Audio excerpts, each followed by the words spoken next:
Saudara, mari kita berdoa sebelum belajar firman Tuhan. Bapa di sorga, hamba-Mu mengucap syukur dan terima kasih sebab Engkau memberikan kami Alkitab menjadi standar di dalam iman, di dalam moral, dalam kehidupan kami sehari-hari. Khususnya memasuki tahun 2021 dengan berbagai macam tantangan, kesulitan, cobaan yang kami belum tahu. Ya Tuhan, firman-Mu menjadi pelita bagi kaki kami dan terang bagi jalan kami. Tuhan, tolong hamba-Mu yang lemah dan terbatas dan hina dina ini ya Tuhan. Pakailah dia menjadi alat yang berguna di tangan-Mu untuk menyalurkan firman-Mu. Tuhan, siapkan pikiran, hati, dan telinga kami ya Tuhan. Jadikan seperti tanah yang subur. Agar firman itu boleh hidup, boleh bertumbuh, dan berbuah berlipat-lipat ganda. Ada yang 30 kali lipat. Ada yang 60 kali lipat, bahkan ada yang 100 kali lipat. Terima kasih Tuhan, Kau sudah dengar doa kami, karena kami minta di dalam satu nama Tuhan Yesus Kristus, Juru Selamat dan Penebus kami, Penolong kami, Gembala kami yang baik, yang hidup selama-lamanya. Amin. Saudara, izinkan saya pertama-tama mengucapkan selamat tahun baru. Biarlah tahun baru ini saudara diberikan anugerah yang baru, berkat yang baru, kesehatan yang baru, kekuatan yang baru, dan semua karunia yang dibutuhkan. Juga damai sejahtera, sukacita dari Tuhan untuk menjalani tahun ini dengan lebih berhasil, lebih sukses dari tahun yang lalu. Hari ini kita akan pikirkan sebuah tema, yaitu garansi sukses dari Tuhan.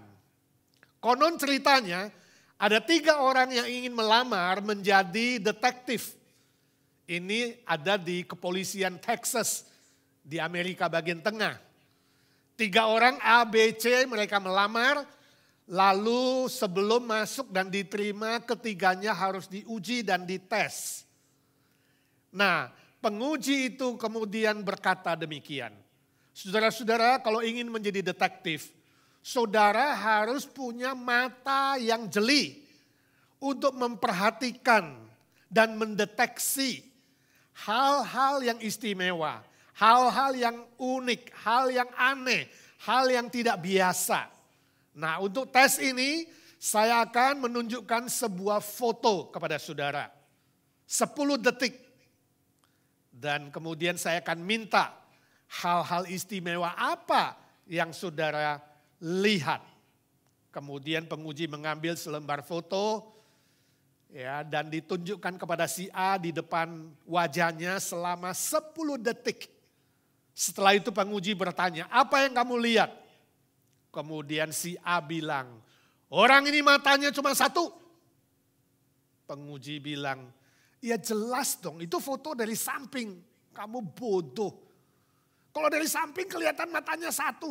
Kamu gagal, ayo keluar. Si A keluar. Kemudian penguji mengambil foto yang sama ditunjukkan kepada si B di depan wajahnya. Juga 10 detik. Setelah itu si penguji bertanya, apa yang kamu lihat? Ada hal istimewa apa? Kemudian si B bilang, saya tahu kupingnya hanya 1. Penguji bilang, kamu itu bodoh. Tadi kan saya sudah bilang sama si A bahwa itu foto dari samping, makanya matanya kelihatan 1. Sekarang kamu bilang kupingnya 1, sama bodohnya. Ayo kamu keluar, kamu juga gak diterima. Dalam hati penguji berpikir jangan-jangan C ini sama bodohnya. Lalu dia tunjukkan foto itu kepada C. Dia bilang, saya akan beri kamu 20 detik, lihat baik-baik. Kemudian foto itu ditunjukkan di depan wajah C selama 20 detik. Dan setelah itu penguji bertanya, apa yang kamu lihat? C mengernyitkan dahinya, berpikir sejenak lalu dia bilang, saya tahu dia pakai kontak lens. Penguji agak kaget. Lalu dia periksa filenya, foto orang itu. Setelah periksa, wah, dia berkata, ya betul. Orang itu pakai kontak lens. Dari mana kamu tahu? Lalu si C jawab, Bapak bodoh sih. Kalau dia cuma ada satu mata dan satu kuping, gak mungkin dong pakai kacamata. Pasti dia pakai contact lens. Penguji bilang, wele. Kamu itu sama bodohnya. Ya sudah keluar, kamu gak diterima. Saudaraku, ini hanya sebuah cerita humor. Tentang orang-orang yang gagal untuk menjadi detektif. Saya tidak tahu dengan kehidupan saudara. Mungkin tahun 2020 bagi saudara adalah tahun kegagalan. Tahun kekecewaan. Saya gak tahu apa. Mungkin dalam karir, dalam bisnis, gagal dalam sekolah, gagal dalam relasi keluarga. Mungkin saudara gagal dalam ekonomi, pergaulan, perjalanan iman, pelayanan, dan berbagai aspek hidup lainnya. Dan mungkin saudara sudah mencoba berbagai macam strategi, berbagai macam cara, membaca banyak buku, mengikuti banyak nasihat, melihat banyak pengalaman, mencoba ini dan itu, tapi tetap gagal. Hasilnya tetap mengecewakan. Saudara, jangan putus asa. Berdoa supaya tahun ini menjadi tahun berkat, tahun sukses. Saya yakin kita semua ingin sukses, bukan? Ingin bahwa tahun baru ini, tahun 2021 adalah tahun keberhasilan. Dan Tuhan menjamin saudara bisa mendapatkan kesuksesan itu. Bukan hanya secara materi, bukan hanya secara jasmani, tapi semua aspek hidup saudara. Sehingga saudara menikmati kebahagiaan yang sejati. Sukses di dalam Tuhan. Mari kita baca firman Tuhan. Surat Ibrani pasal 12 ayat 1 dan 2. Demikian firman Tuhan. Ayat pertama. Karena kita mempunyai banyak saksi. Bagaikan awan yang mengelilingi kita. Marilah kita menanggalkan semua beban dan dosa yang begitu merintangi kita. Dan berlomba dengan tekun dalam perlombaan yang diwajibkan bagi kita. Ayat 2, marilah kita melakukannya dengan mata yang tertuju kepada Yesus. Yang memimpin kita dalam iman dan yang membawa iman kita itu kepada kesempurnaan. Yang dengan mengabaikan kehinaan, tekun memikul salib. Ganti sukacita yang disediakan bagi dia yang sekarang duduk di sebelah kanan tahta Allah. Firman Tuhan yang barusan kita baca mengajarkan kita ada dua rahasia. Supaya saudara mendapatkan garansi sukses dari Tuhan. Yang pertama, menanggalkan semua beban dan dosa. Ayat pertama. Firman Tuhan mengatakan bahwa hidup kita ini seperti sebuah perlombaan, pertandingan. Yang sudah diwajibkan bagi kita. Semua kita memiliki perlombaan dan pertandingan yang beda-beda. Sesuai dengan kedaulatan Tuhan. Tapi semua sedang bertanding. Ibarat pelari, atlet pelari yang sedang berlomba lari. Disaksikan oleh banyak saksi. Baik saksi-saksi dari dunia ini, orang percaya dan orang tidak percaya. Maupun saksi-saksi dari dunia roh, malaikat, roh jahat.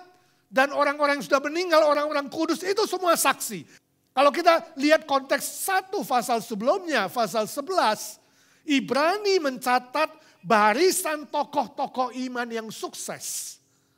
Yang berhasil di dalam perjalanan hidup mereka. Mereka pun berani menanggalkan semua beban, semua dosa, semua hal yang menghalangi mereka dalam pertandingan iman ini. Contohnya Abraham.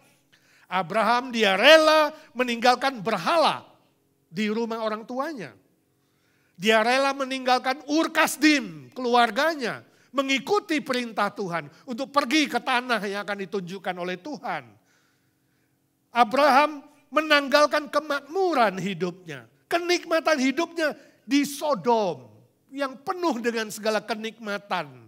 Tapi juga penuh dengan dosa. Ditinggalkannya. Dan akhirnya kita tahu Abraham sukses menjadi seorang bapak yang disebut bapak orang beriman. Menjadi berkat bagi jutaan, ratusan juta manusia. Contoh lain misalnya Musa. Musa rela menanggalkan segala kemewahan hidup dia sebagai anak putri Firaun. Kerajaan dan istana Mesir, dia rela menanggalkan dan meninggalkan itu. Segala kemewahan dan kenikmatan demi memenuhi panggilan Tuhan. Untuk menjadi seorang pemimpin yang membawa Israel keluar dari belenggu dan penjajahan di Mesir. Dan akhirnya Musa sukses, berhasil. Demikian pula dengan kita saudara-saudaraku, memasuki tahun 2021 ini ibarat sebuah perlombaan. Perlombaan iman, perlombaan hidup yang Tuhan berikan kepada kita. Dan kita diminta untuk berani menanggalkan semua beban dan dosa dan hal-hal yang merintangi perlombaan itu. Ibarat atlet pelari. Kalau saudara ikut lomba lari gak mungkin akan pakai sesuatu yang berat, entah jam tangan, kalung, atau baju mewah, atau sepatu yang berat. Gak mungkin. Kita akan tanggalkan semua hal yang menghalangi saudara bisa lari dengan cepat. Lari menuju ke garis finish, hal-hal yang mengganggu ditinggalkan, ditanggalkan, dicopot. Barulah bisa sukses dan menang. Saudara mungkin dalam hidup ini, saudara juga memiliki sesuatu yang menghalangi. Yang saya sebut berhala atau idola. Sesuatu yang menyaingi Tuhan. Sesuatu yang ingin menduduki posisi Tuhan. Saya gak tahu itu apa. Mungkin hobi saudara. Mungkin kebiasaan buruk. Mungkin ada sesuatu yang mengikat saudara. Mungkin ada sesuatu favorit saudara. Dosa tertentu yang saudara begitu menikmati. Dan sekaligus membelenggu saudara. Atau kemewahan di hidup. Kenikmatan dunia. Hidup yang membuat saudara rasanya nyaman. Comfort zone saudara. Dan kalau saudara menikmati rasa nyaman, zona nyaman itu saudara seolah-olah Tuhan gak hadir. Bahkan saudara harapkan Tuhan gak hadir. Tuhan gak melihat, padahal dia maha hadir. Dan saudara tidak tahu. Tidak sadar bahwa Tuhan melihat dimanapun saudara berada. Saudaraku, hal-hal yang menghalangi itu ingat, saudara harus menanggalkannya. Harus berani menanggalkannya. Bila saudara tidak menanggalkan itu, tidak meninggalkan semua beban dan dosa itu, ingat, saudara akan tersandung dan gagal di tahun baru ini. Saya yakin saudara pernah membaca atau mendengar cerita tentang kelinci dan kura-kura yang berlomba lari, bukan? Ini cerita zaman dulu waktu saya SD. Saya yakin saudara pernah mendengar cerita ini. Kelinci dan kura-kura lomba lari. Si kelinci begitu sombong, lupa diri, males-malesan, berleha-leha. Setelah dia melewati kura-kura jauh, dia tidur-tiduran. Benar-benar ketiduran, gak pakai jam waker. Jadi jam waker gak bisa bangunin dia. Akhirnya begitu dia terbangun, dia baru sadar si kura-kura sudah mencapai garis finish. Pelajarannya apa? Pelajarannya orang yang tekun, yang rajin, yang tidak putus asa akan sukses dan berhasil. Kelinci menyesal. Dia ingin bertobat dan berubah. Kemudian dia ajak kura-kura tanding kedua kali. Pertandingan kedua, kelinci benar-benar bertobat. Dia menanggalkan kemalasan dia, menanggalkan kesombongan dia, menanggalkan kelalaian dia. Dia tidak meremehkan si kura-kura, dia berlari kencang sampai ke garis finish. Singkat cerita, pertandingan kedua, kelinci yang menang. Kura-kura gak mau putus asa. Dia ajak kelinci tanding untuk ketiga kalinya. Sekali ini kura-kura berpikir keras bagaimana supaya bisa menang. Lalu dia mengajak pertandingannya mengubah jalur. Kura-kura menentukan jalurnya dan kelinci langsung setuju. Dan singkat cerita mereka berlomba lagi. Berlomba dan kelinci yang sudah punya pengalaman kalah dia kini berlari cepat melewati kura-kura. Begitu hampir mencapai garis finish dia kaget. Oh ternyata harus melewati sebuah sungai. Wah dia kaget, dia gak bisa berenang. Dia cuma terbengong-bengong di pinggir sungai. Kura-kura datang dan menyeberang. Dan gak lama kemudian mencapai garis finish yang tidak jauh dari seberang sungai. Pelajarannya apa? Pelajarannya adalah orang yang berpikir cerdas. Orang yang kreatif. Dan orang yang fokus kepada kekuatannya. Maka dia akan sukses dan berhasil. Wah, raja singa, raja hutan yang jahat mendengar soal pertandingan ini. Dia pengen tahu bagaimana kalau diadakan tanding ulang lagi. Lalu raja singa memanggil kura-kura dan kelinci. Dia bilang, sekarang tanding yang keempat kali. Saya ingin kalian melewati jalur yang sama. Tapi waktunya harus lebih cepat. 1/10 dari waktu yang sudah ditentukan. Siapa yang kalah harus dihukum mati. Wah, kelinci dan kura-kura kaget. Mereka tadi hanya sebagai teman yang have fun, ya, senang-senang bisa berlomba lari. Sekarang menjadi stres, bingung. Ini raja singa kenapa begitu? Begitu galak memberikan tantangan yang berat. Mereka stres, gak bisa tidur. Bagaimana ini? Saya gak mau kalau kawan saya mati. Saya juga gak mau kalau kawan saya mati. Oh, mereka berpikir keras. Lalu keduanya berkata, kita harus minta tolong sama dewa. Singkat cerita mereka berdoa sama dewa. Dan dewa memberikan inspirasi dan solusi yang baik, yang jitu kepada mereka. Besoknya mereka bertanding. Bagaimana buat waktu bisa lebih cepat? Kelinci menggendong kura-kura. Dan berlari dengan begitu cepat. Sampai di pinggir sungai. Kura-kura turun dari punggungnya. Kemudian kelinci naik di atas punggung kura-kura. Dan kura-kura membawa kelinci menyeberang sungai. Dengan selamat. Sampai di seberang sungai, kemudian kelinci turun menggendong kura-kura lagi. Dan mereka berlari, kelinci berlari dan sampai di garis finish. Tepat seperti waktu yang ditentukan raja singa. Singkat cerita, dua-duanya sukses. Tidak ada yang kalah dan tidak ada yang mati. Pelajarannya apa saudara? Pelajarannya adalah di dalam kesukaran jangan lupa minta pertolongan dari Tuhan yang Maha Kuasa yang melampaui segala keterbatasan saudara. Saudaraku, saya tidak tahu persoalan apa yang saudara hadapi di tahun yang baru ini. Untuk mencapai sukses yang sejati, ingatlah apapun yang saudara punya, semua itu terbatas. Harta kekayaan, kepintaran, kehebatan, kesehatan, pengalaman, koneksi. Ya. Dan apapun usaha-usaha yang bisa saudara lakukan di dunia ini terbatas. Sementara gak ada yang kekal, hanya Tuhan yang kekal. Hanya firman Tuhan yang kekal. Hanya Tuhan yang sanggup menolong saudara. Ingat, jangan lupa melibatkan Tuhan. Minta pertolongan Tuhan. Yang tak terbatas itu, maka dia akan memberimu hikmat. Hikmat sorgawi untuk bisa menjalani hidup di 2021 ini dengan sukses untuk memuliakan namanya. Amin. Yang kedua, mata yang tertuju kepada Yesus. Ayat kedua. Rahasia sukses yang kedua ada di ayat kedua, kalimat kuncinya adalah mata yang tertuju atau fokus kepada Yesus.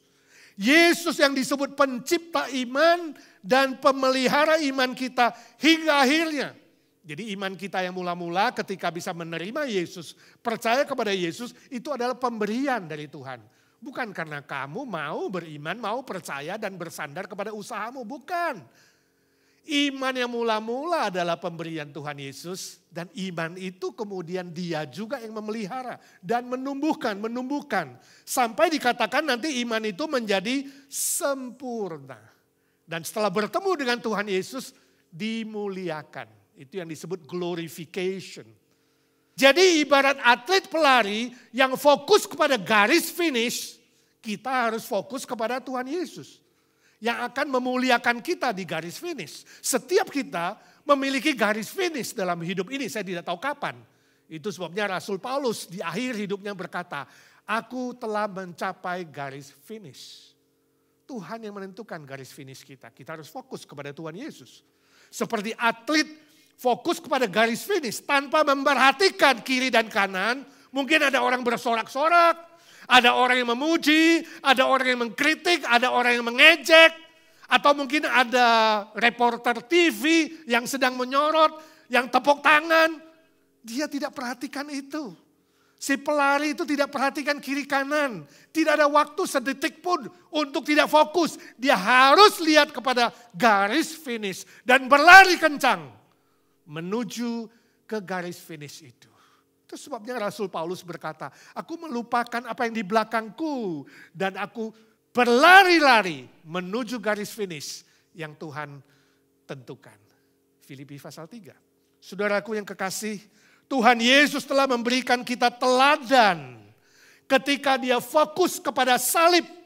Kehendak Bapa supaya Kristus diutus ke dunia ini adalah untuk naik ke atas kayu salib. Tujuan kedatangan dia adalah mati. Mati untuk membayar hutang dosa kita. Itu menjadi fokus Tuhan Yesus. Keselamatan bagi umat manusia yang berdosa. Itu sebabnya Yesus tidak tergoda untuk dijadikan raja dunia. Atau dijadikan pahlawan orang Israel yang menaklukkan penjajah Romawi. Dia tidak tergoda untuk itu. Atau godaan si iblis. Kalau saudara membaca Matius pasal 4. Yesus dicobai oleh iblis supaya dia mengikuti nafsu jasmaninya, supaya dia meninggikan dirinya, atau dia menyembah iblis dan iblis memberi seluruh dunia. Oh, Yesus mengalahkan semua cobaan itu. Dia tidak tergoda, dia fokus harus naik ke atas kayu salib. Bahkan dia juga tidak tergoda ajakan Petrus yang dipakai oleh iblis. Mengajak Yesus, gak usah ke Yerusalem. Berbahaya, kamu bakal mati. Yesus malah menegur Petrus dengan keras. Iblis, nyahlah daripadaku. Engkau tidak memikirkan kehendak Tuhan. Engkau tidak memikirkan rencana Bapa yang sebenarnya. Saudaraku yang kekasih, apakah saudara ingin sukses di tahun 2021 ini? Fokuslah kepada Tuhan Yesus. Yang sudah mati bagimu, bangkit bagimu. Ingat, jangan fokus pada diri sendiri. Kehebatanmu, kepintaranmu, pengalamanmu, kekayaanmu. Dan apa-apa usaha yang bisa kau lakukan. Jangan fokus kepada hal-hal yang ada pada dirimu. Jangan fokus kepada dunia. Jangan fokus kepada kedagingan. Jangan fokus kepada harta. Jangan fokus kepada masalah-masalah yang belum tentu terjadi atau yang belum bisa diatasi. Belajar fokus kepada Tuhan Yesus, bersandar kuasanya, bersandar anugerahnya, bersandar pemeliharaannya, bersandar kepada karyanya, nantikan perbuatannya. Maka saudara akan sukses di tahun 2021 ini. Amin. Saya pernah baca cerita tentang binatang. Ya, ada 3 binatang saya akan sebut di sini. Yang pertama adalah seekor burung alap-alap. Burung alap-alap kalau saudara masukkan ke dalam sangkar yang besarnya 2 kali 3 meter, walaupun atapnya terbuka, dia gak bisa terbang. Padahal dia bisa terbang. Kenapa? Sebab biasanya sebelum terbang dia akan berlari-lari dulu sekitar 4 meter. Sebenarnya kalau gak pun dia bisa terbang. Tapi karena dia ada di dalam sangkar 2 kali 3 meter, dia hanya akan muter-muter gak bisa terbang. Padahal sangkarnya terbuka. Yang kedua adalah seekor kelelawar yang dapat terbang tinggi. Khususnya di malam hari, sayapnya kuat, ya bisa mengepakkan sayapnya. Tapi kalau saudara menaruh kelelawar itu di atas tanah, dia hanya muter sampai dia capek kelelahan dan mati. Dia gak bisa terbang. Kecuali saudara angkat dia tinggi-tinggi, ya, lalu dia bisa menjatuhkan dirinya dan terbang. Yang ketiga adalah seekor lebah yang besar. Kalau seekor lebah besar, saudara tempatkan di sebuah gelas yang besar, dan gelas itu tidak ditutup, dia gak bisa terbang. Dia hanya akan muter di dinding gelas. Mencari jalan keluar, padahal dia bisa terbang ke atas. Sampai nanti dia muter capek, dia kelelahan mungkin juga mati. Saudara, apa yang kita pelajari dari binatang-binatang ini? Dalam pergumulan, seringkali kita tergoda untuk berputar-putar pada masalah. Berputar-putar pada diri sendiri. Fokus kepada hal-hal yang sementara. Hal-hal yang membuat kita tambah stres, tambah bingung, tambah susah, tambah sedih, tambah sakit hati. Dan kemudian terjadi sungut-sungut, kemarahan, kebencian, depresi, dan lain-lain. Akhirnya kehilangan kekuatan. Akhirnya kehilangan tenaga. Akhirnya kehilangan iman. Bahkan ada yang meninggalkan Tuhan. Dan ujung-ujungnya hidupnya menjadi gagal dan menderita. Saudaraku, sebenarnya bagi 3 binatang itu jalan keluarnya gampang. Hanya lihat ke atas mereka bisa terbang dan lepas. Sama dengan hidup ini. Ketika engkau merasa tidak ada jalan. Di depan kena, di belakang kena, di kiri kena, di kanan kena. Ingat masih ada satu jalan ke atas. Jalan kepada Tuhan Yesus. Berdoa minta pertolongannya. Fokus kepada Dia. Pandanglah kepada Dia. Maka saudara akan diberikan kekuatan yang baru. Sebab Dia Allah yang maha bijak. Allah yang maha baik. Allah yang maha murah, Allah yang maha kuasa, tetap beriman dan percaya dan nantikan perbuatannya. Maka saudara akan mengalami pertolongannya dan saudara akan mengalami kesuksesan di tahun 2021 ini. Maukah saudara di tahun ini lebih bersandar Tuhan, lebih beriman, lebih percaya, lebih sungguh-sungguh di dalam doa, dan memandang wajahnya, beribadah kepada Dia. Memohon berkat dan anugerah dan kemurahannya yang tak terbatas itu. Kau akan berhasil dan kau akan sukses. Saya akan tutup dengan cerita ini. Cerita ini terjadi pada tahun 1960-an. Ada seorang yang bernama David G. Booth. Dia seorang mahasiswa jurusan perdagangan di kota Arlington di Amerika. Waktu itu masa krisis, keuangan susah, finansial susah, dia sekolah juga susah. Mamanya sudah 2 bulan tidak kirim uang dan hari itu uangnya sisa cuma $1. Lalu David pergi ke telepon umum dan dia telepon mamanya, bertanya kenapa mama gak kirim uang. Mamanya mengatakan krisis, papamu sakit, mama gak bisa kirim uang, gak ada uang. Sudah kamu stop aja sekolah, kerja aja cari uang. David bilang, aduh gimana, sekolahku tinggal 1 minggu, saya akan berusaha supaya bisa lulus dengan baik. Tapi saya membutuhkan uang antara $8 sampai $10 untuk makan. Untuk membayar yang diperlukan, kemudian baru bisa liburan dan mencari kerja. Dia bergumul, tapi karena tidak ada jalan dia tutup telepon. Waktu dia tutup telepon, tiba-tiba uang logam yang ada di kotak telepon itu biur keluar semua. Dia kaget, ada begitu banyak uang. Apakah ini jalan Tuhan? Di tengah-tengah aku kesulitan uang, sekarang aku dapat begitu banyak uang. Haruskah saya mengambil uang ini? Dia bergumul sebab dia seorang percaya. Dia tahu uang itu bukan milik dia, itu milik perusahaan telepon. Tapi dia lagi sulit, apakah dia ambil? Setelah bergumul dia bilang, enggak saya harus telepon, saya tidak boleh ambil uang ini. Dia telepon perusahaan telepon itu. Dan petugas yang menerima telepon mengatakan, ya itu bukan uangmu, masukkan saja kembali ke kotak telepon itu. Lalu dia bilang, saya sudah masukkan kembali ke kotak telepon dan keluar lagi semua uang logam itu. Lalu petugasnya mengatakan, tunggu sebentar, saya telepon bos dulu. Lalu bos pemilik perusahaan itu ditelepon dan bosnya bilang, ya sudah semua uang itu diberikan kepada yang telepon itu, yaitu si David. Oh David senang sekali.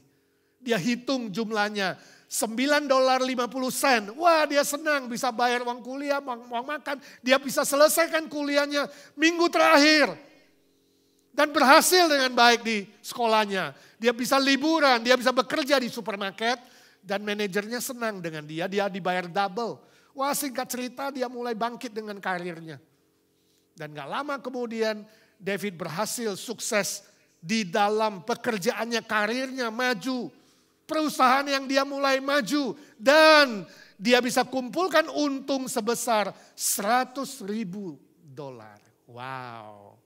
Ketika dia mendapatkan untung 100.000 itulah dia ingat kepada perusahaan telepon yang pernah menolong dia. Bos yang pernah kasih dia duit $9.50. Dia tulis surat, mengucapkan terima kasih. Dan dia menyumbang perusahaan telepon itu $10.000. Wow.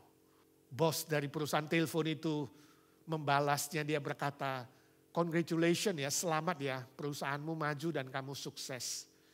Tapi saya berterima kasih kepadamu bukan karena kamu menyumbang 10.000. Tapi saya berterima kasih kepadamu, mengucapkan selamat bagimu dan sangat-sangat bahagia dan senang. Sebab engkau yang mengajar kami pelajaran penting. Engkau mengajarkan kami prinsip yang mulia. Yaitu di waktu yang sulit tetap menjaga moralitas yang tinggi dan harapan yang mulia. Wow, kalimat yang indah. Di waktu susah, di waktu sulit, tetap menjaga moralitas yang tinggi dan harapan yang mulia. David terus diberkati Tuhan ketika dia memegang kebenaran firman Tuhan. Fokus kepada Tuhannya. 20 tahun kemudian David berhasil menjadi seorang usahawan yang berhasil dan uangnya kaya raya. Kalau saudara pergi ke kota Chicago hari ini, saudara bisa melihat sebuah gedung mewah yang tampak luarnya menyerupai sebuah bilik telepon umum. Itu adalah gedung perusahaan ADDC. Pendirinya dan presiden direkturnya adalah David G. Booth. Dia sukses, tapi dia tetap fokus kepada Tuhan dan kebenarannya. Dia melayani banyak orang. Dia tahu apa yang Tuhan titipkan itu untuk mengasihi dan melayani. Dia menjadi penyumbang terbesar untuk orang-orang yang membutuhkan, khususnya para pekerja sosial, orang-orang yang lemah, orang-orang yang miskin. Dan David Booth menjadi penyandang dana terbesar dalam universitas-universitas di Amerika. Hidupnya menjadi berkat untuk orang lain. Apa yang dititipkan Tuhan, kesuksesannya dipakai untuk mengasihi dan melayani sesamanya. Saudaraku, kita memuji Tuhan. Sebab orang yang fokus kepada Tuhan, fokus kepada firman Tuhan adalah orang yang diberkati. Orang yang digaransi sukses oleh Tuhan. Kalau saudara ingin tahun ini menjadi tahun yang sukses, ingat. Walaupun ada kesulitan, walaupun ada tantangan, walaupun ada penderitaan, ada cobaan, ada berbagai macam hal yang mengecewakan, ingat. Tetap menjaga kemurnian moral. Menjaga etika yang tinggi sesuai dengan firman Tuhan. Dan tetap memiliki pengharapan di dalam Tuhan. Pengharapan yang sejati. Pengharapan di dalam Tuhan Yesus Kristus. Gembala yang baik. Dan pasti Bapa di sorga akan menolong saudara. Dan pasti hidup saudara akan berhasil untuk memuliakan Bapa di sorga. Saudaraku, tahun 2021 tidak ada yang tahu apa yang akan terjadi. Krisis pandemi semakin memuncak, semakin berbahaya, semakin memakan banyak korban. Krisis ekonomi semakin parah. Pengangguran yang terjadi di Amerika dan di seluruh dunia semakin tinggi. Krisis ekonomi akan berdampak kepada krisis-krisis lainnya. Mungkin di tahun 2021 ada banyak persoalan, bencana alam, mungkin kelaparan, pemanasan global, tsunami, gempa bumi, terorisme, atau perang nuklir. Gak ada yang tahu. Ditambah lagi kebobrokan moral. Yang melakukan kejahatan, yang melawan Tuhan semakin meluas. Kejahatan semakin meningkat. Dan mungkin situasi yang kita hadapi di tahun yang baru ini bisa lebih sulit. Lebih mengecewakan, lebih menyedihkan. Tapi ingat saudara, jangan putus asa. Kita memiliki Tuhan Yesus yang melampaui semua cobaan, godaan, tantangan, dan penderitaan. Kita memiliki Tuhan Yesus yang tidak terbatas, yang maha kuat, yang maha kasih, yang maha ajaib, yang maha baik. Tetap fokus kepada Dia, kepada firman-Nya, berharap. nantikan karyanya, nantikan perbuatannya yang ajaib.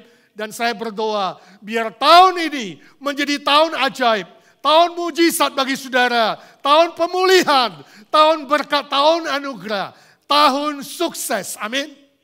Biarlah Tuhan memberkati saudara dengan anugerah baru, berkat baru, kesehatan baru, kekuatan baru. Dan semua yang saudara butuhkan untuk menjalani hidup yang sukses, memuliakan Bapa di sorga, dan menjadi berkat, mengasihi dan melayani banyak orang, khususnya jiwa-jiwa yang belum diselamatkan demi kerajaannya dan demi kebenarannya di muka bumi ini. Amin. Maukah saudara? Mari kita berdoa. Bapa di sorga, kami mengucap syukur dan terima kasih. Firman-Mu menghibur dan menguatkan kami. Tolong kami berani menanggalkan semua beban dosa dan beban-beban lainnya. Dan tolong kami bisa fokus kepada Tuhan Yesus yang maha perkasa, yang maha baik. Kami percaya ya Tuhan, Engkau sanggup melakukan perkara yang melampaui pikiran kami, yang melampaui perasaan dan pengalaman kami dan hikmat kami. Ya Tuhan, tolonglah kami menjalani 2021 ini dengan fokus kepada pribadi-Mu dan karya-Mu dan firman-Mu.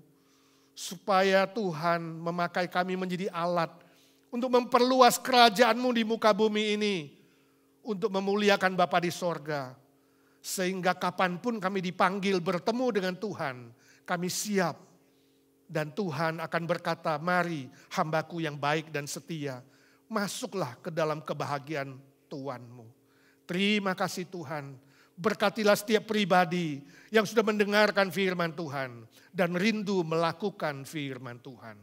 Dalam nama Tuhan Yesus Kristus, kami sudah berdoa dan memohon berkat Tuhan dan mujizat Tuhan. Amin. Amin.